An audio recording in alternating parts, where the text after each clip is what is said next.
Целта ни всъщност е да обясним малко на бъдещите участници в този поредния workshop да приготвяме какво... че бъде си ни подготвил. Едно семпло елементарно снимане, каквото на пръв поглед може всеки да прави, само че аз имам малък проблем с цялото обучение по фотография, което виждам, че се води напред-назад. Защото ми се струва, че много пъти много се усложняват нещата. И хората очакват, че за да постигнат максимален ефект би трябвало страхотно много сложности да вкарат в една снимка, било като схеми на осветление. Каза го. Направо го каза, приключи го. Готово, това беше от нас. Жестоко. Да, извиняй, че се прекъснах. Да. Не, и човек трябва да извърви един път. И аз самия в началото си мислих, че не може просто така да направиш нещо, което да е хубаво. И тръгваш по това да си усложняваш живота колкото може повече. Накрая, когато постигнеш максимума, си казваш един ден, добре, това ли е, което наистина ми трябва. И почваш да вървиш по обратния път, докато стигнеш до нещо най-просто. Ако трябва да го кажем с малко думи, в този workshop това, което искам да покажа на хората е как могат да снимат с една лампа. Само че ще покажем тази лампа как може да бъде много голяма. И това е начин, който в никакъв случай не съм аз открил, но по този начин човек може да прави доста хубави картинки, да даде доста голяма свобода на човека, който снима, на модела или на портретирания човек. Аз не обичам статичните и много нагласени снимки, никога не съм ги обичал. Предпочитам аз да съм свободен, да мога да се движа с камерата и човек, който снимам, да е свободен, да не трябва сега застани така, дай малко насам, леко надолу върни, насам, натам. Това е ужасно. Мене случвало ми се да ме снимат по този начин. Не, че не става, но ти спираш да бъдеш себе си, ставаш нещо, което снимат. Аз харесвам да мога да оставям хората да бъдат себе си, да не мислят за това на къде са застанали и какво. И така с една голяма лампа могат да се постигнат много работи. И надявам се това да бъде интересно. Интересно ще да ти кажа честно. Много се радвам обаче, че го говорим това нещо, защото в очите на хората това може да изглежда много елементарно във всичките смисли на думата. А когато го разкажем по този начин, сега както го разказваме, усещаш каква тежка философия има в това нещо. Каква тежка, как се казва, нагласа за света прозира в цялата тая работа. Защото ти казваш, примерно, че винаги си го харесвал това нещо. Ти така казваш, винаги си го харесвал да си, примерно, по-семпло, да оставиш човека да работи и да го развиваш. Аз, примерно, в началото бях така. В началото снимах с една лампа. В момента 17 лампи не ми стигат. И чакам с нетърпение тази висша мъдрост да ме споходи, да се върна на едната лампа и да оставя човека да си го направи това нещо. И когато го обясниш това на човека, че той веднага като дойде и той всъщност, надявам се да го разбират това нещо хората, всичките, че няма да им покажеш откъде се гледа камерата, откъде се държи камерата, всъщност тук има нещо доста по-дълбоко. Първо, философията около цялата тая игра, твоята, на модела и въобще фотографската философия. Аз вярвам, че за мен поне фотографията винаги е било едно прекрасно средство за общуване. И общуване, от което може да остане някакъв спомен, нещо да остане от това общуване. С кой общуваш? С тия, които гледат, с тия, които снимаш? Това е едно голямо общуване. Ти най-напред общуваш с този, който снимаш. После тази снимка почва да общува с хората, които я виждат. И когато почнах да снимам, аз най-голям интерес винаги съм имал към снимане на хора. В годините всякакви неща съм снимал. Последните години в съвсем друга посока така съм тръгнал да вървя, където се снима с много лампи, подобно на тебе. Но общуването за мен е преди всичко най-важното. Тоест, едно снимане може да бъде повод да отидеш при един президент, може да бъде повод да отидеш при един затворник, при един убиец, при един ангел, при всякакви хора, при които няма как да отидеш, ако не си фотограф. И това общуване, ако може да бъде оставено чисто, да не се наруши от техниката, защото фотографията, за жалост, е абсолютно зависима от техниката, колкото по-чисто остане, толкова по-добре е в моите очи. И затова винаги съм се стремял да ги опростявам нещата, да не говорим, че с напредъка на технологията хората очакват, че снимането е дай да щракнем набързо и готово. И всяко едно забавяне, което направиш, почва да ги притеснява, защото им се струва, че можело да се свърши много по-бързо всичкото това. И пак, да кажем, този начин на снимане, който можем да разгледаме и да пробваме как работи, дава възможност да бъдеш адски бърз, когато това трябва. Можеш и да цял ден да изкараш, можеш с тази една лампа да направиш 5 различни видеоосветления, без нищо да пипаш, веднъж сложено. И цялото това освобождаване от технологичната зависимост ти оставя възможност да общуваш, което за мен е най-интересното. Винаги е било най-интересното. Което всъщност е в основата на фотографията, реално, ако се замислиш.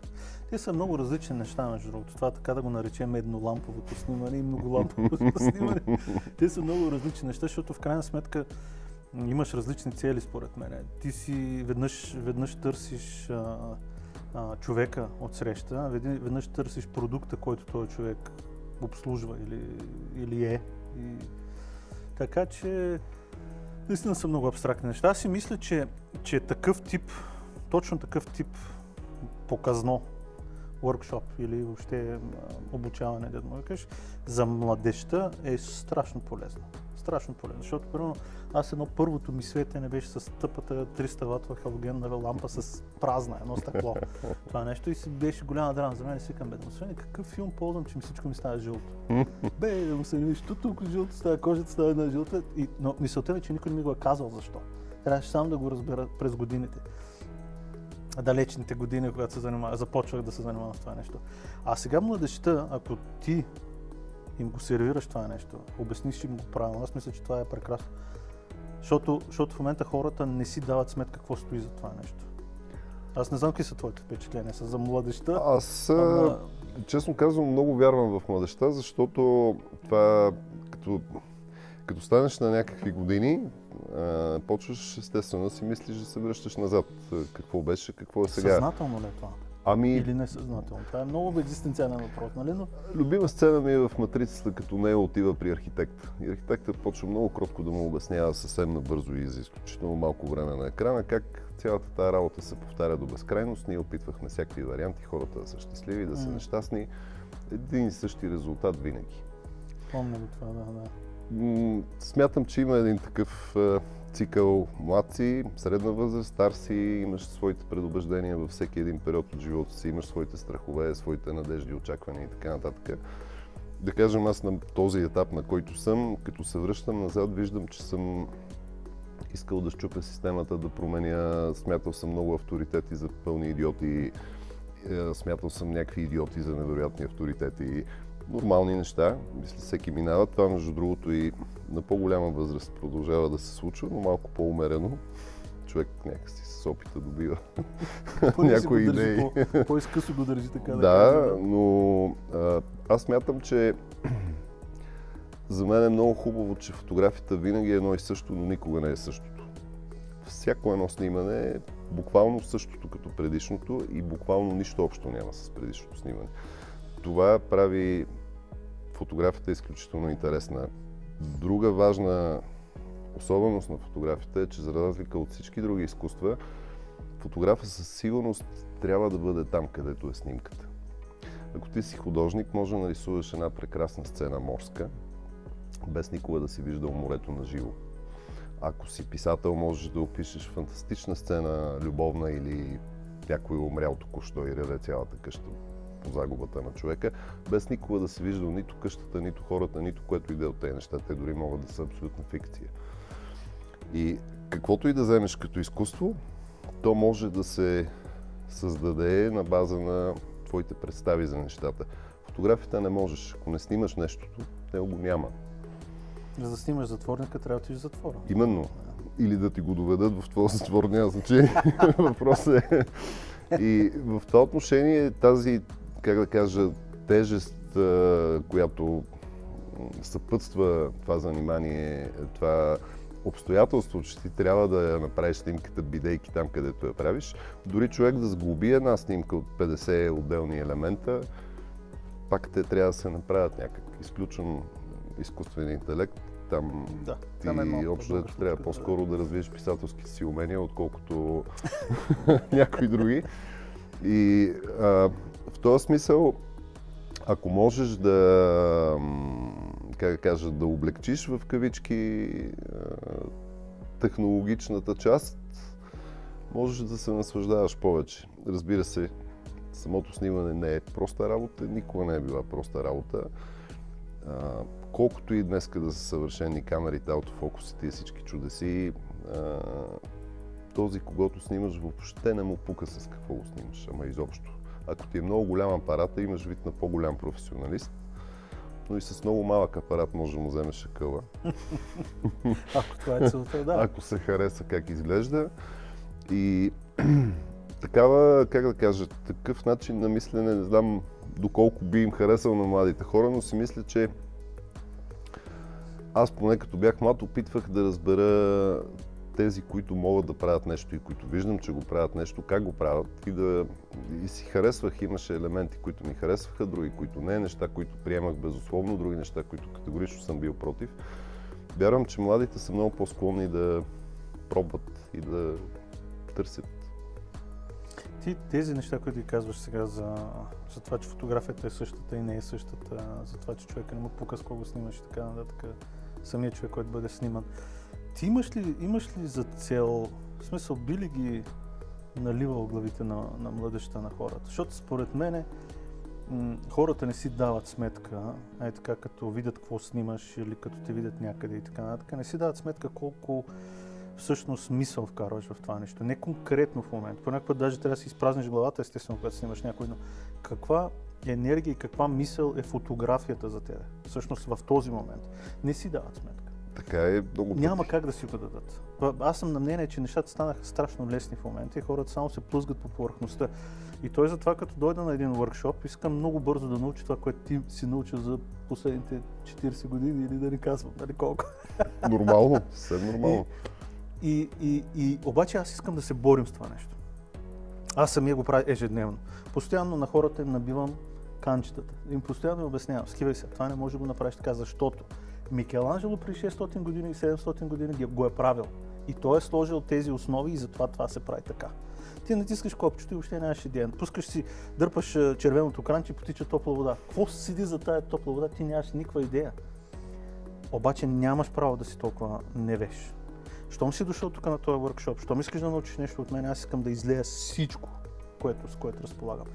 Аз съм те виждал как го правиш и как съзнателно се възпираш понякога, защото виждаш, че отсреща има една празна стена. Такова. Как ти е настройката по принцип генерално? Не само, защото естествено, като виж, че няма за какво да наливаш пустинята водата, то няма смисъл наистина буквално. Но да го махнем това нещо, да кажем, че всички хора, които ще дойдат на workshop-а, са едни гъби, които са склонни да попиват. Би ли им косвено преподавала тая философия, тая психология, тая цялата... Човек, общо взето, в общия случай, когато решиш да предаваш някакво знание на някой, ти предаваш знанието, което имаш. Много рядко предаваш някакво чуждо знание. Тази работа да бъдеш учител е изключително трудна, тя е призвание. За мен един елемент има много важен и то е, че може срещу тебе да има някакъв изключителен талант, който подхожда по кардинално различен от твоя начин. Ти да не го разпознаеш този талант и да се опиташ да го убиеш, като го накараш да прилича на тебе. Предпочитам да не го правя, защото по всяко време можеш да се окажеш неразбрал какво имаш срещу себе си. Случва се в ежедневието с много по-дребни ситуации. И според мен по-оптималният начин е казваш каквото имаш да кажеш, който има, както в Библията, който има уши, нека слуша.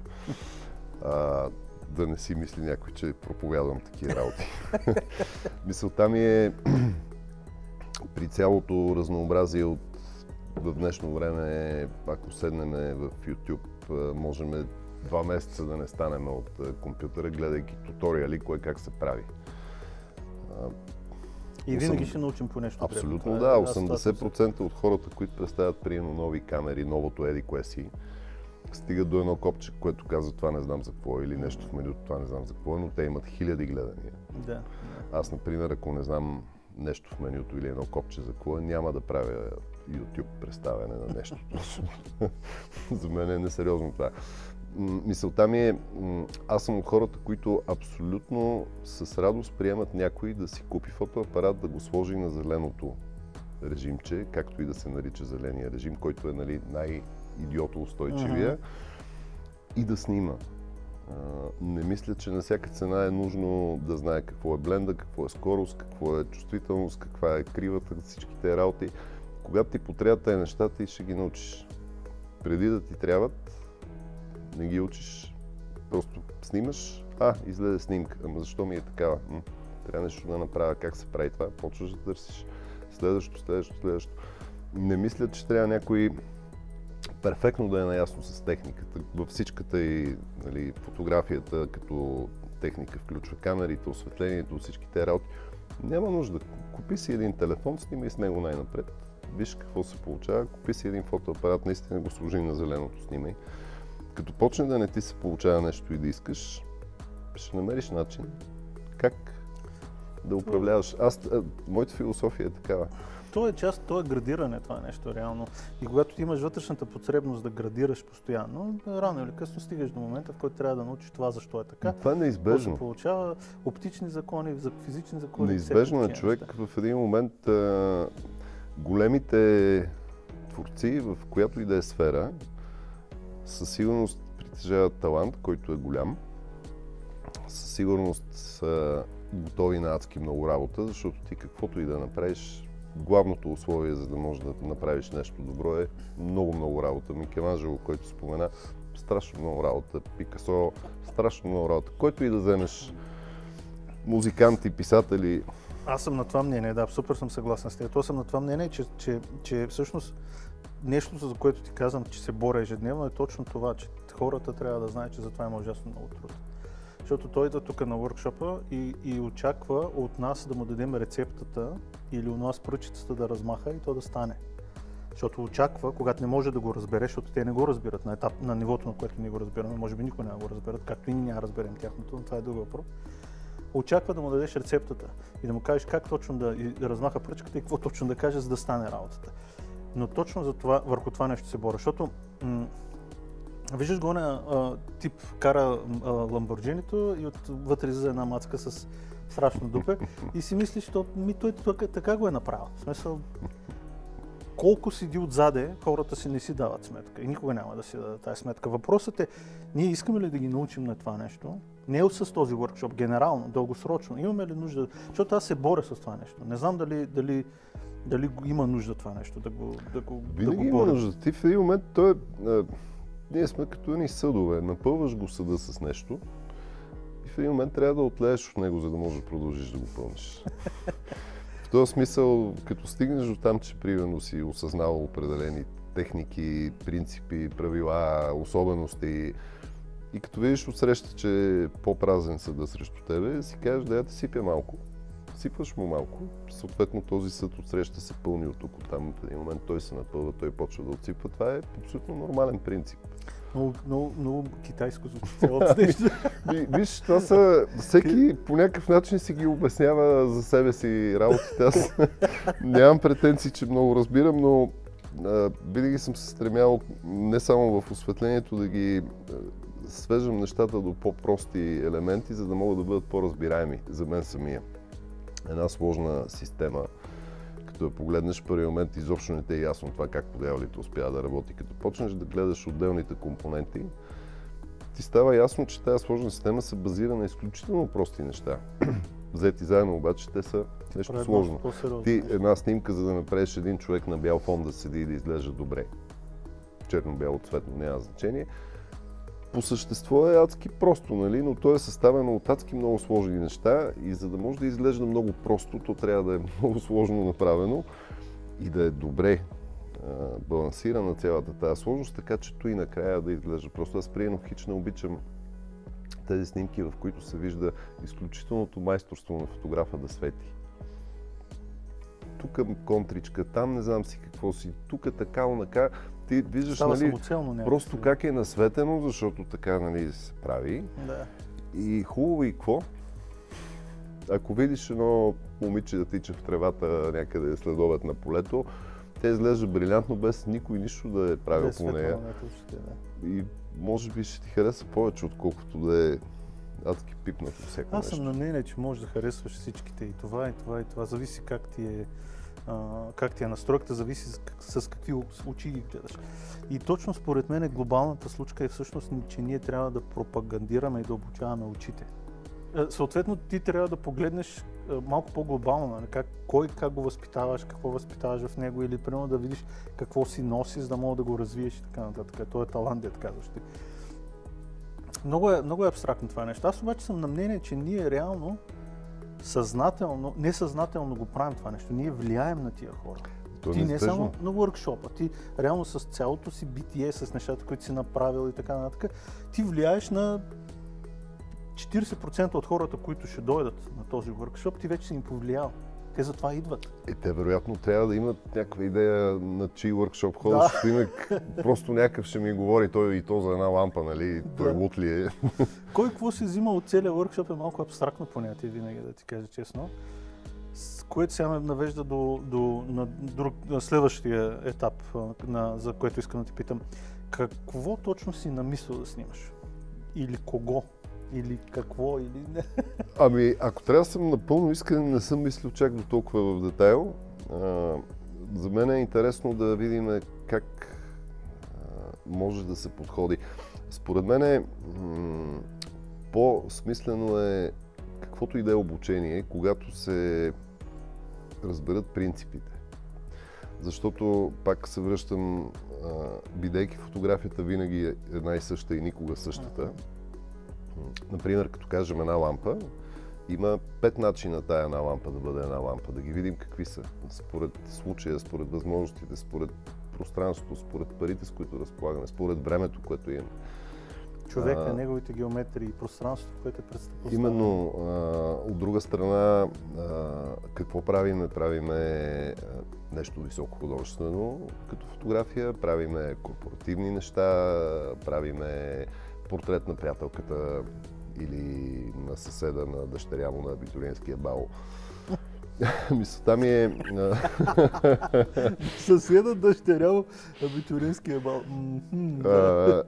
Фотографите по принцип, нали, колкото и да си великолепен, рано или късно опираш до една сватбичка, до една такава чудесия на приятел, нещо, на който просто не може да му кажеш да си гледа работата, че ти не снимаш сватби. Аз съм имал случай да кажа, нали, просто ще ти съсипе нещата, не бе, искам ти да го правиш. И отиваш и пластно му съсипваш нещата. Точно. Той е доволен на всичкото отгоре. Абсолютно да. И мисълта ми е, мисля, че това, което би имал полза някой, ако дойде да си прекара известно време в такъв ден в разговори с мене, би било най-вече да схване определени принципи, определени начини как може да се подготви или да се реагира в дадена ситуация и в резултат на това нещо, защото готовите рецепти са много хубави. Взимаш, нали, кекс с кисело мляко и 2 ванили, 4 яйца, чаша захар, 2 чаши брашно, 3/4 чаша кисело мляко, готово. Само че, като го направиш този кекс, почваш да си кажеш, не мога ли стафитки да му туря, може би малко лимона акуратно да стържа отгоре, ако поръся едно шоколадче, да го пека. Всъщност workshop-а ни е за друго, само да ви кажа. И в този смисъл, нали, ако човек схване принципа на правенето на кекс, той спокойно може, освен този кекс, да направи кекс с прясно мляко, може да го направи с зехтин, може да го направи с масло, може да го направи с тиква и да няма грам мляко вътре. дава ти свобода да правиш нещата такива, каквито ти си иска да направиш или поне да пробваш, знаеш, като пробваш на къде да тръгнеш да Ти пробваш. му даш градусите и му кажеш, че тук се слага, това е тавичката и оттам нататък действа. Именно и това ми е всъщност, когато говорим за обучение, за въобще, защото хора така, просто някой идва и те пита това как се прави, това как го направи, какво мислиш аз така правя, това добре ли е, което правя. Според мен готовите рецепти са чудесни и вършат работа доста пъти в много случаи, но ако човек вникне в принципите, то тогава сам може да си генерира рецепта и да се настройва лесно според ситуацията. А дори когато говорим за студио, примерно този workshop ще бъде в това студио, това ми е супер любимо място за снимане. Обаче това е едно студио. Утре някой ще снима в съвсем друго студио. Там са други условията, други обстоятелствата, примерно друг цвят са стените, друга височина на тавана. И тази рецепта, примерно тук буквално може да не работи там добре. И затова мисля, че важно е принципа да бъде разбран. Оттам нататък е много лесно. Първите пъти, мене много често на първи път съм на ръба да се проваля. Само аз си го знам, обаче е ужасно. После като спре да те е страх и като спредеш да се чудиш, нещата стават много лесно. Човек е хубаво, ако може да ги прави работата без много да мисли. Нали, мислиш преди да почнеш, като почнеш просто действаш. Това е важно не само за фотографията, за което и да е. Отново екзистенциално. Ние подходихме крайно екзистенциално към това нещо. И малка лекция по философия ще добавим, бонус безплатен. Аз съм мисля, аз за това ще дойда. Другото, аз съм тук записан заради това. Винаги ми е било неописуемо кеф да те слушам, като разказваш някакви неща. Каквито ще да са. Мога да си говорим за сделки с оръжие.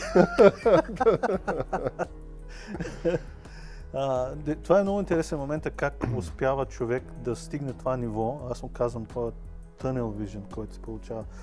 Стигаш до едно ниво, в смисъл, особено когато правиш нещо по-сериозно като продукция. При мен е особено, аз като трябва да събера 15 човека за снимане и още 30 човека екип и това да го разпростя в една седмица снимане по график, кой къде ще спи, какво ще яде, как ще се вози и така нататък. И цялото това нещо, като почнеш от толкова голямо и малко по малко почваш да го събираш и в крайна сметка това, което правиш е тук. Тук. С човека, който снимаш, през визиора, който го гледаш, нищо друго няма значение. Това дава такъв неописуем кеф. Това е малко трудно да го обясниш обаче. В дълъг период е трудно да го обясниш, пък камо ли да мога да го обясниш в един workshop.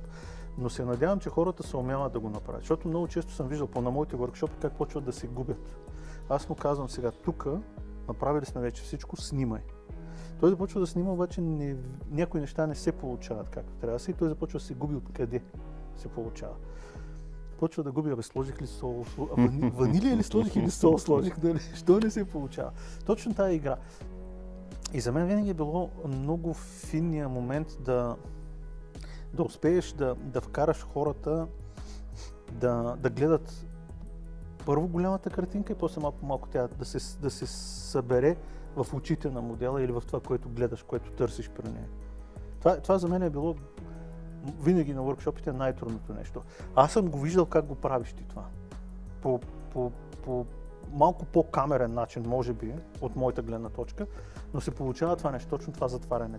Тръгваме с лампата от тук, с говоренето, так и най-накрая влизаш в някакви микросенчици, миганки и гледанки и някакви такива неща, което е магията на цялата работа. Искрено се надявам тия хора, всичките, които ще дойдат, да го оцелят това нещо, да го усетят. Виж, знаеш, за мен е много важно фотографите, не знам, може би и другите хора, но понеже повече съм общувал с фотографии, да кажем, ти много харесваш някой хикс фотограф, Питър Линдберг, Елия Тървайт, който щеш.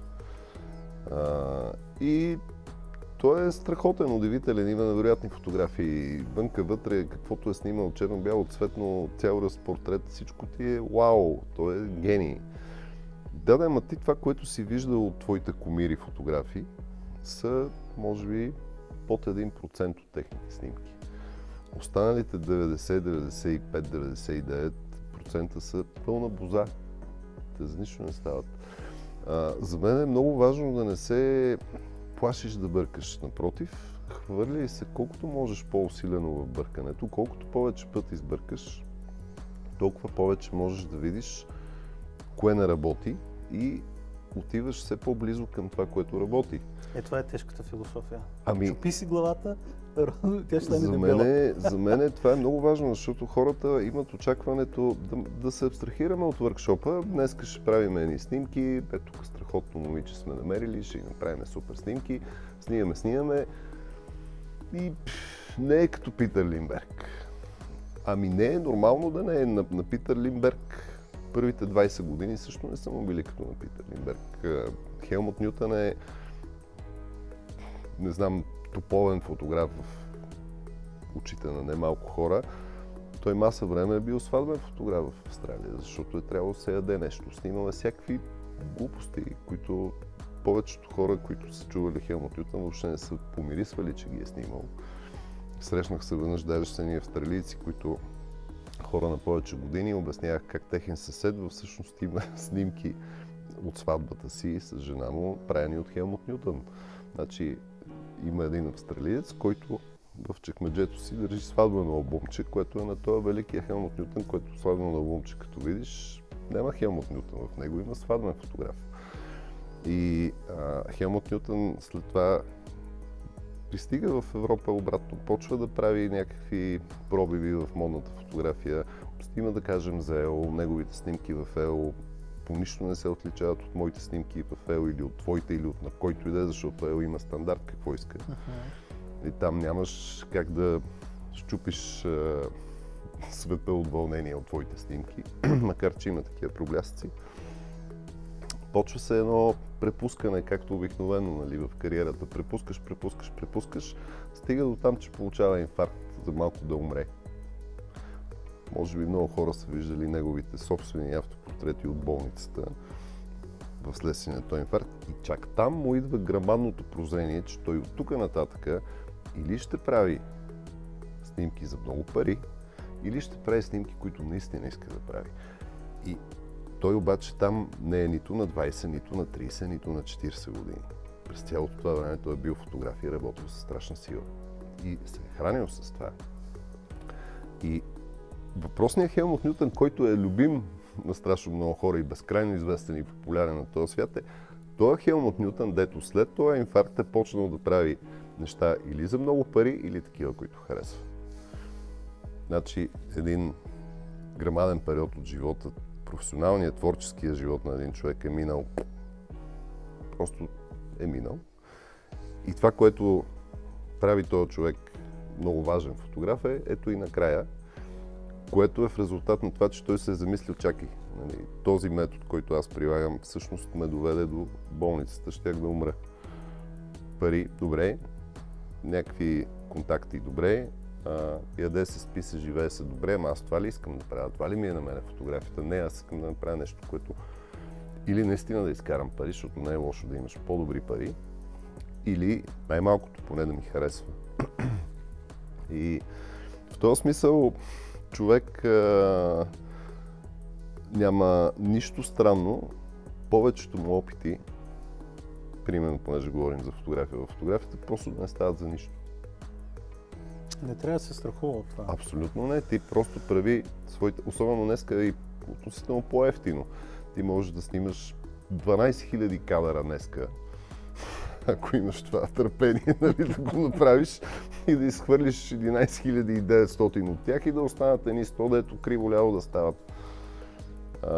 Филмовите времена бяха малко... Там се налагаше малко по-икономично да се подходи по обективни причини.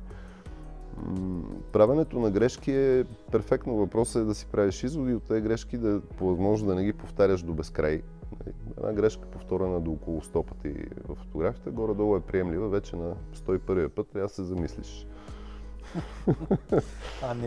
Не мислиш ли, че е много полезно коректор да има в тия неща? Защото аз самия не мога да кажа, че съм страдал. Всъщност аз съм много щастлив, че не съм имал толкова сериозен коректор, колкото бих могъл да имам или колкото други хора са имали.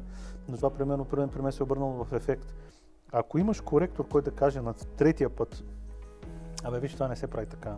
Да, те коригирам. Това е добре, но... Да не си чупиш главата 100 пъти, до 101 път да... Зависи от човека, защото да кажем за много хора главният коректив е примерно Инстаграм.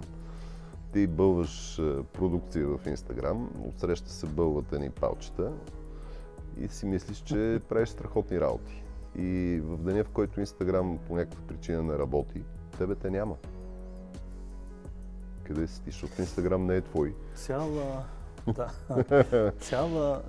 Това наскоро го забелязах. Цяло поколение има, за които не знаят, не могат да си представят варианта, че за да мога аз да видя твоята фотография, ти е трябвало физически да ме покажеш. И това не съществува. Това е поколението без интернет, което е, нали, реално. И за да кажеш да, не, или да тролиш по някакъв начин, така популярна дума, е трябвало да го направиш в очите на човека в този момент, за да може той да го вдене това. Което, по-моему, не знам, не е носталгично по никакъв начин, много е различно, но по-моему е било малко по-чистичко, отколкото е сега. Склонен съм да вярвам, аз го виждам с очите си, как много повече хора в момента са склонни да се откажат от много по-малки неуспехи от фотографията, отколкото на времето, когато нещата бяха в пъти по-трудни. Това е нормално. Сега имаш илюзорното чувство, че примерно отиваш на въркшоп, показва ти се една схемичка, почваш да я прилагаш навсякъде, тя работи, всичко е супер. И ти отиваш на въркшоп, показва ти се една схемичка, прилагаш я, то не работи съвсем както са ти го показали. Като ми го показваха, много хубаво работеше, но после не е така. В магазина да ми показаха менютата, всичко ми беше ясно, нали, за апарата, сега като се прибрах, къде беше той.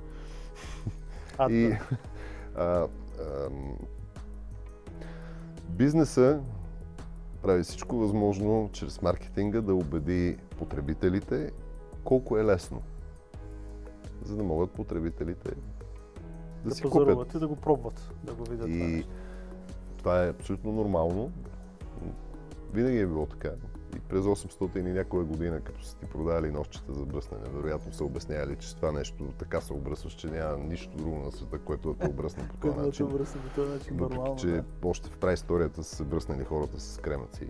Сега, ако му кажеш някой, че с кремък може да се обръсне, просто ще те гледа като не знам какво. И не призовавам, нали, да се връщам назад, просто казвам, че за да продаваш, трябва да убедиш човека, че това сложно нещо, което му продаваш, всъщност е много просто. Аз, да кажем, години наред съм снимал голям формат с камера Звинар. 8 на 10, два пъти, но 13 на 18, доста снимки съм правил, 4 на 5 инча, доста. Това беше една сложна камера. Логично, лайка формат апарати, среден формат апарати, имаше момент, в който се подаде малко повече електроника в апаратите, почна автофокус да има и така нататък. И някои от тези апарати изглеждаха сложни.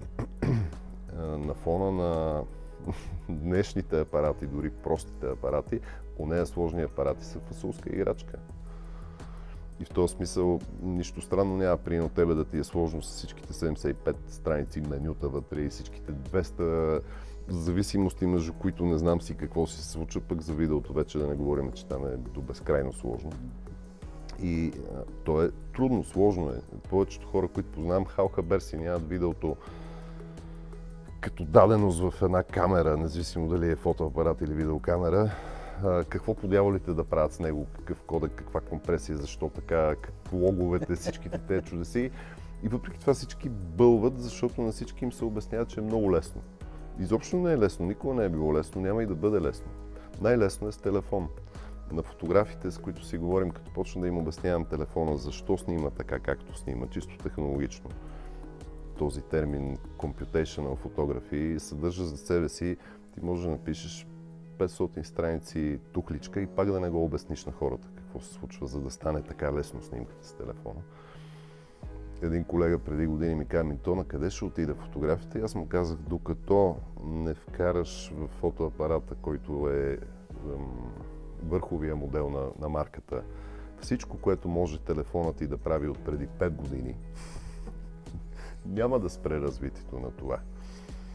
Това е малко магиосен кръг.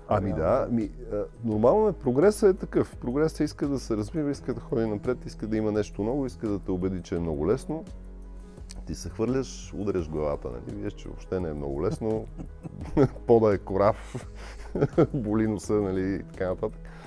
Но това е било така и преди.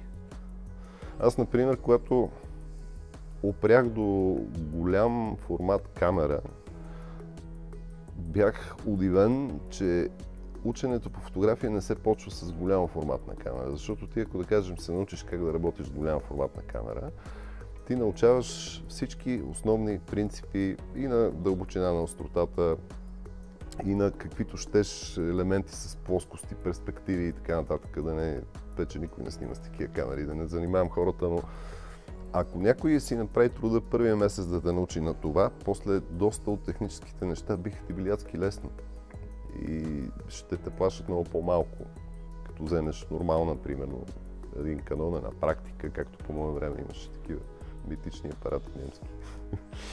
Много сериозна практиката. Да, и технологията е много ценно да... Значи, супер важно е много добре да познаваш техниката, с която работиш, инструмента, с който работиш, защото камерата се явява инструмент. Ти, ако да кажем, искаш да ковеш едни малки пирончета, и ако имаш един 5 кг чук, изобщо няма да стигнеш до това пиронче с този чук. И обратното. Въпросът е дали знаеш какви чукове има, защото това е деликатно. Ами то иска време, за да се сетиш. Да. Между другото, понякога може да се окаже, че ти 5 години си правил нещо точно наобратно. Докато някой любезно ти каже, ти що го правиш така? Ами то така се прави. Не, я виж, е така. 5 години, да, може. Нормално е. Пак, за мен, ако човек е склонен да се учи и ако се въздържа от това да си повярва колко е великолепен и как всичко знае, доколкото е възможно, защото артистите имаме голямо его. То е важна част от процеса. Това е двигателя. И все пак, нали, една лека доза скромност и така вътрешно задаване на въпроси, тайничко, помага. Питането, това е цялата работа. Питането. Човек трябва да пита. Аз винаги съм пропагандирал навсякъде. Питай. Питай, защото иначе няма да го научиш. Аз самия съм крайно нескромен, когато стане въпрос за питане. Питам наляво и надясно. Обаче пък съм, може би, и винаги съм бил така. Нещо като не ти е ясно, отиваш и питаш, аджеба, това нещо, що се получава така? Какъв е този кроп фактор? Какво се получава?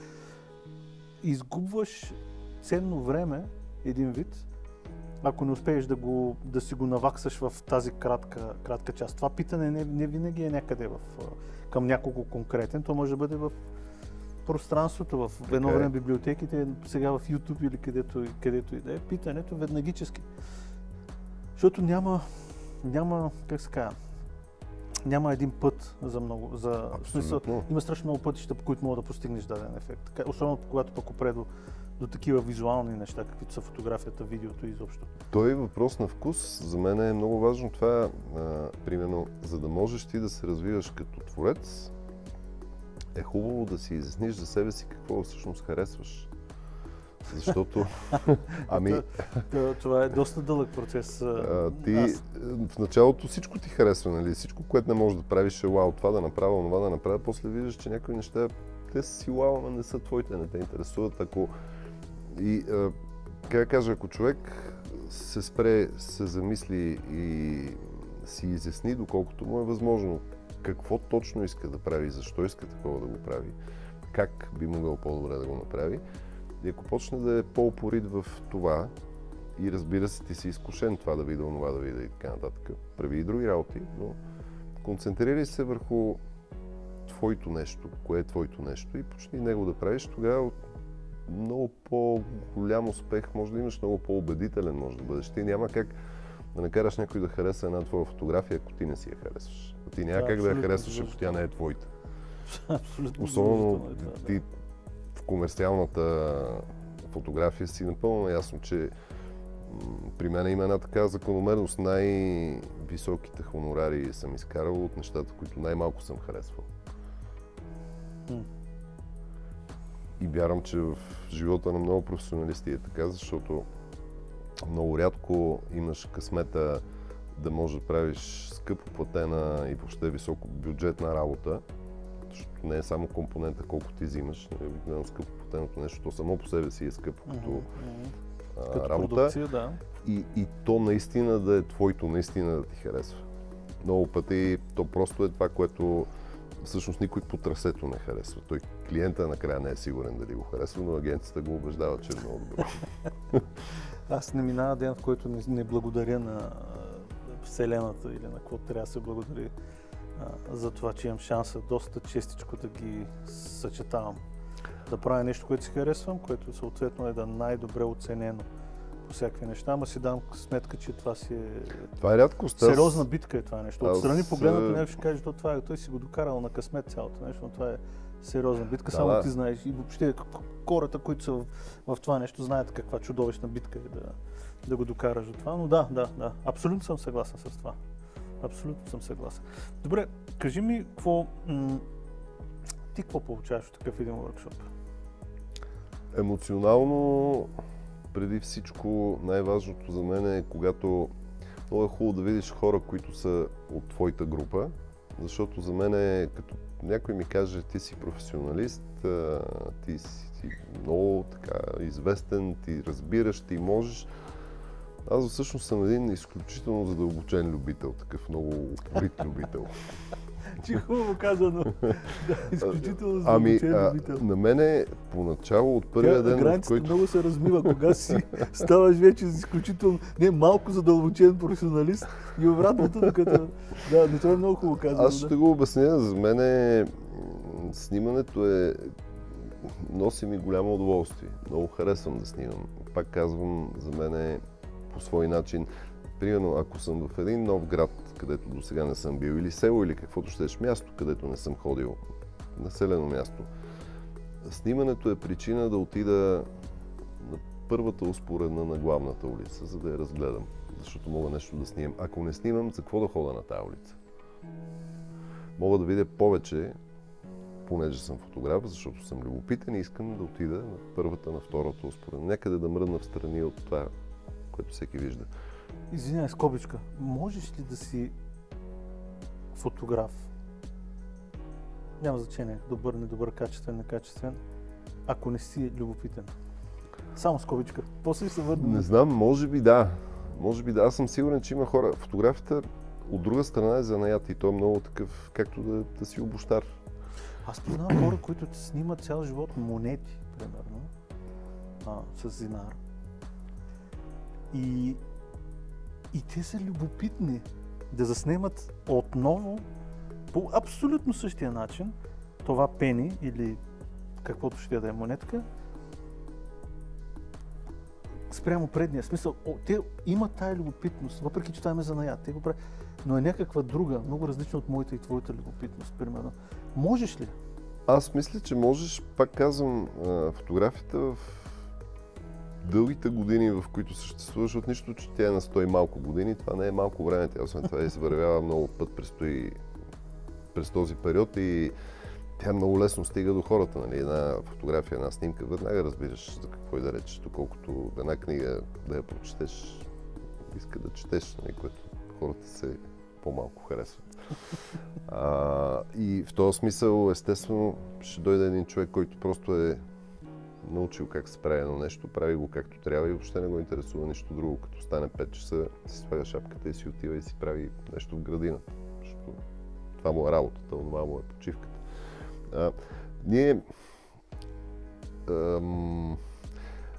Трудно е според мен и колкото между другото по-свързани ставаме с социалните мрежи и с всичките други форми за общуване, толкова по-самотни като че ли ставаме, много е трудно да се излезе от стереотипите и да почне да се разбира какво има срещу тебе. Ние поначало имаме нужда, за да можем да се ориентираме в света, да правим стереотипи.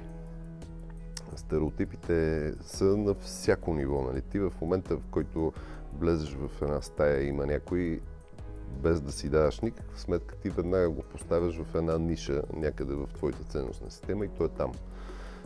Няма значение дали си фотограф или си бакалин или каквото и ще да си.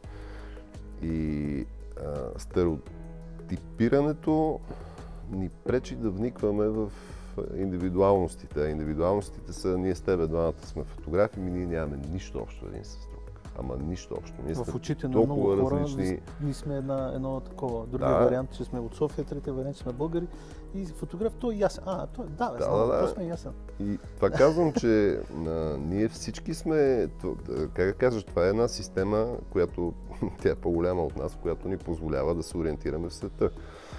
И тъй като сега много бързо трябва да се ориентираш, още по-малко време имаш да разсъждаваш за каквото и да е, и се почва стереотипа да бъде още по-корав, още по-силен, още по-убедителен, че този така, толкова. Не е така. Въпросът е, че това, че не е така и че го осъзнаваш, пак не те спира да вкарваш всичко в стереотип. То ти е основата, на която това е начинът да се движиш през деня, през годината, през живота. И много философстваме, не знам някой дали въобще ще пожелая да дойде, но въпросът е, че за мен не е на всяка цена нужно да си много любопитен или да си много умен или да си много красив или какъвто ще да си, за да бъдеш фотограф. Може да си адски добър в това нещо, просто като застане някой при тебе в ателието за паспорт и да му кажеш с един хубав глас: усмихнете се. И да му направиш хубава снимка и всички идват при Бай Кольо, нали? Защото много хубаво казва: усмихнете се. Бай Кольо от предишния фотограф му е останало на каква бленда и скорост да снима и лампата няма мести за нищо на света, защото не знае къде да я тури, ако я премести, и прави супер снимки. Обаче никой не му пука за това. Хора има, с колеги си говорим, защото, нали, обективите, колко е остър, какво буке, как няма аберации, няма чудеси. Ти виждал ли си нормален човек на този свят, който някога да ти е отворил дума за аберация на снимка на детето му? Или на жена му, или на каквото щеш, което му е свидно, която пращи от аберации. Сега представи си, баба ти, примерно, гледа твоите детски снимки, дето са правени с някакво, не знам какво там ужасно апарат, че дето има и цветни, и черно-бели, и ултравиолетови аберации, каквито щеш аберации. И вместо да каже колко сладък, нали, на баба, така, този обектив, каква аберация има тук, тази снимка може да е много по-хубава. Ама тя може би с това си хубава, с всичките тия. Така да е. Това искам да кажа, че тези работи са... Не е нужно да си чак толкова... Аз си мисля, по-просто може да живеем като цяло. Това като сентенция е много хубаво, че можем да живеем по-просто, наистина. Сега, естествено, просто и сложно си е въпрос на собствените ти размери. Можеш да ти едно нещо възприемаш за сложно, друго за просто. Аз, когато въртя 7 проекта едновременно, се викам: спокойствие, нищо особено не се е случило. Вече като станат 17, тогава викаме: дали малко не се предобрихме това? Така че, да, въпрос е на кой как го възприема това нещо. Добре, много добре даже. Последно, като завършък, така, мислиш ли, защото да излезе малко от философската нотка, макар че ние така може да си откараме, не че не сме го правили дълги нощи, може да си откараме по този начин доста. Какво буквално като сентенция, което ще го вземем за трейлър на това нещо, като сентенция мога да кажеш смисъл, като завършък, като заключение, какво биха научили тия хора от един такъв workshop? Хората, които ще дойдат 10 на 12, 15 човека, ще видим колко са, какво биха научили те от този workshop?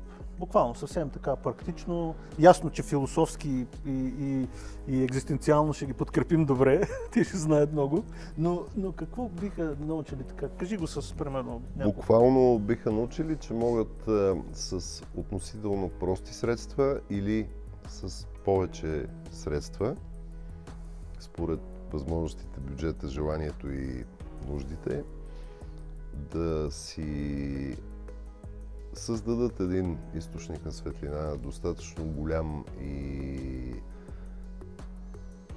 приятен, с който биха могли да правят доста лъчезарни, светли, изкрящи портрети, глави или цели ръстове, няма значение.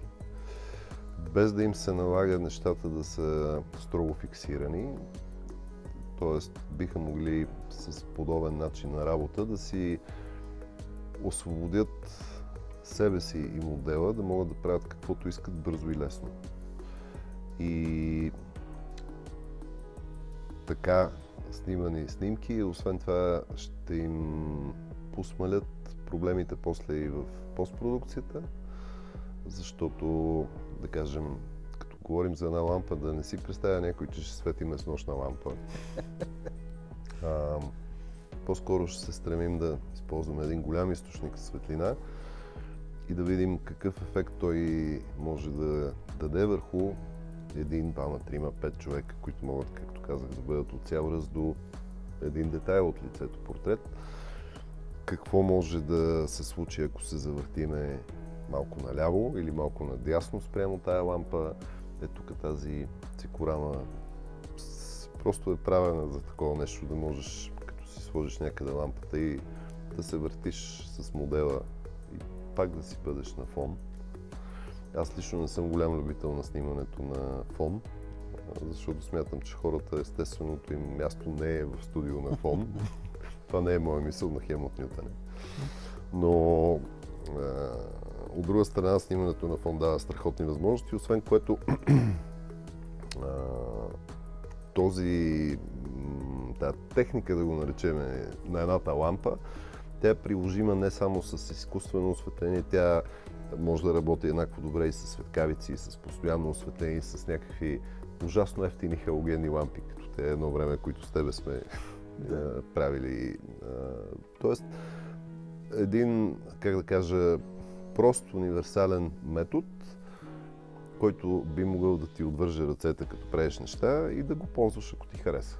Ако не ти хареса, имаш срещу парите, които си дал за това занимание в workshop-а, категоричната яснота: първо, никога повече не се занимаваш с такива подозрителни типове, и второ, ето този начин на снимане не е моя. Махам едно нещо, един проблем, видим следващото. Като завърших, само да питам тогава още нещо. Как си представяш, че когато разполагаш с една лампа, един модел, студиото, което ти е буквално една чисто пространство, независимо голям, малък източник или нещо от сорта, голям в този случай, какво ще ме накара мене да направя следващата постановка по-добра от предишната? Какво трябва да потърся? Сенките ли ще са, модела ли ще са, позицията ли ще са, когато говорим за нещо съвсем техническо. Опитам се да го принизя, не да го принизя, ами да го закарам, да го преведа на малко по-разбираем рецептен език, нали се сещаш? Виж сега, добрата фотография, която става дума за хора, рецептата е изключително проста. Там фотографа не играе в тази рецепта. Добрата фотография е кастинг и локация. Ако сложиш Брад Пит, където и да го сложиш, снимката ще ти бъде добра. Ако сложиш някой, дето на нищо не прилича, на някое добро място, пак е много вероятно снимката да ти е добра. Ако сложиш Брад Пит където трябва, най-вероятно снимката ти със сигурност ще е брилянтна. Сега със сигурност не всеки харесва Брад Пит, но да кажем, че всеки го е виждал как изглежда. Тук няма фотограф в това. Добре сложения човек, модел, обект на снимане в добра среда, това е, което ти прави снимката. Ти можеш да направиш с най-смотания апарат по най-тъпия начин осветлението, просто защото там е Брад Пит, всички ще искат да я видят. Можеш да бърнеш света от светене и от напъване и да си купил най-голямата резачка обектив, дето има вау буке и едно 0,95 минус 3 бленда да сложиш. Ако ме снимаш мене, нямаш голям шанс да блеснеш. В този смисъл, според мен е... Значи, ако се запишат достатъчно хора, ще докараме Брад Пит. Ако няма, ще сме с темялко. Освен това, тази техника на работа, на снимане, на светене, тя е приложима не задушно само в студио, тя може да се ползва навънка, на улицата, на плажа, в един интериор, където щеш, нали? Тоест тук пак говориме за един... Ние така или иначе на тази земя имаме един източник светлина и това е Слънцето. И всички неща, които най-много са ни харесвали през живота ни, които не сме виждали на екран или на хартия, сме ги виждали някъде навън, с или без слънце. Защото и облачният ден е много хубав, според, нали, ситуацията. Тоест, ние няма да открием топлата вода. Ако ще използваме една лампа, просто ще обърнем внимание, че има топла вода, която може да бъде приятно топла, по-топла, хладка. И това вярвам, че би могло да проработи в много случаи за хората. И пак казвам, важното тук е, че може да се направи с такова снимане. Това, което ще правим на workshop-а, ще се научим, че то може да се направи с много инвестиция като техника и като как да си я направиш тази една лампа. Може да се направи супер елементарно, с един чершаф и получиш необходимия ефект. Тоест, много важно е за мен, ако ти искаш да направиш нещо и нямаш бюджет и не го направиш, защото нямаш бюджет, това е жалко. Опитай да го направиш така без бюджет и да стане, ама не да го направиш другояче, да го направиш така без бюджет и върху тези неща ще поговорим, защото аз вярвам, че който дойде на workshop, не всеки примерно има 5000 лева бюджет, за да наеме грамадно студио, да наеме 30 асистенти, да наеме 50 лампи и не знам какво да направи. Може би ще дойде някой, дето има една лампичка, иска някакси примерно да я направи по-голяма. Много хора го ползват това за оправдание дори, и което е глупаво. Което според мен не трябва да е така. Това, видиш ли, аз не мога да си взема този обектив, затова не мога да направя тия неща. А това не е така. Или тая лампа, или студиото, или това. Но и това не е това. Това не е така. Това всъщност е точно в основата на цялата случка, според мен. Най-така семплата първосигнална основа. Както се видя в този разговор, е много по-дълбоко всичко, но най-така сложено отгоре е това. Аз да ти кажа честно, съм отговоря на въпросите ми. Доста съм наясно с много неща вече. Прогледнах. Значи, би могъл да не идваш на workshop, защото надали ще ти допадне. Не, аз знам какво ще си взема от workshop-а, да ти кажа честно. Сигурен съм, че всичките хора разсъждават по това начин. Всеки си да с някаква случка, с някакво питане, с някакво търсене и съответно се го получава до някаква степен. Ние ще правим такива workshop-и непрекъснато, така че ако не го получиш това, ще го получиш със следващия, да сме живи и здрави. То въпросът е човек да, как да кажа, трябва да се пробва да намериш кое е твоето, защото не всичко е за всеки. Аз имам страшно много неща, които много харесвам как изглежда като фотография. Оценявам, разбирам, зная, че това коства някакви усилия, просто не е моето. Но това не значи, че като на вкус не ми харесва, то е лошо или не става, така че съвсем нормално е някой нещо да види и да не е неговото. Да, аз съм абсолютно съгласен, аз съм на същото мнение. Една от любимите ми фотографии е репортажа или стрит фотографията, обаче това е тотално не мое нещо. Като видя една качествена стрит фотография или репортаж, като те се препокриват един вид, нали? Като го видя това нещо, мога дълги месеци да не си затворя устата, така да седя и да си ми е постоянно в главата, но не е моето нещо, аз се намирам удоволствие в това нещо. Намирам удоволствие да го гледам, не намирам удоволствие да го правя. Обратното съответно е. Но да. Добре. Още нещо да кажем? Мир и любов. Мир и любов. Всъщност това трябваше да кажем като цяло и да не ви занимаваме с някакви други глупости. Значи като дойдете, освен мир, ще намерите и любов. И тя любовта има много измерения. Мира не е толкова, да ти кажа. Там или го има, или го няма. Но любовта може да има много измерения. Ние ще хвалим няколко само, няма да се впускаме в подробности. Добре, аз мисля, че се оправихме много добре, да ти кажа честно. Направихме го малко по-дългичко, ама сега... Бая по-дълго според мен. Ние се отпуснахме се. Поотклъцкаш... Нищо няма да клъцкам. Който иска да си взема. Който си иска да превърта, нали ма превърташ вече в наши дни. Да, така е. Така че можеш има горе вдясно едно хикче. Къде са пал? Тук горе хикче, давай и газ. А на другите компютъри пък е тук горе.